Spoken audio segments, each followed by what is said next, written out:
কি গো, কোথায় চললে? যাই একটু আড্ডা মেরে আসি।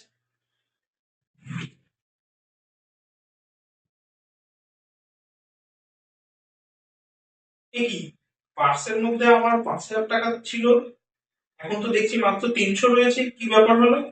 এই নিবেদিতা, পার্স থেকে তুমি টাকা বার করেছো আমার? হ্যাঁ, কেন? আমার কিছু জিনিস কেনার ছিল তাই।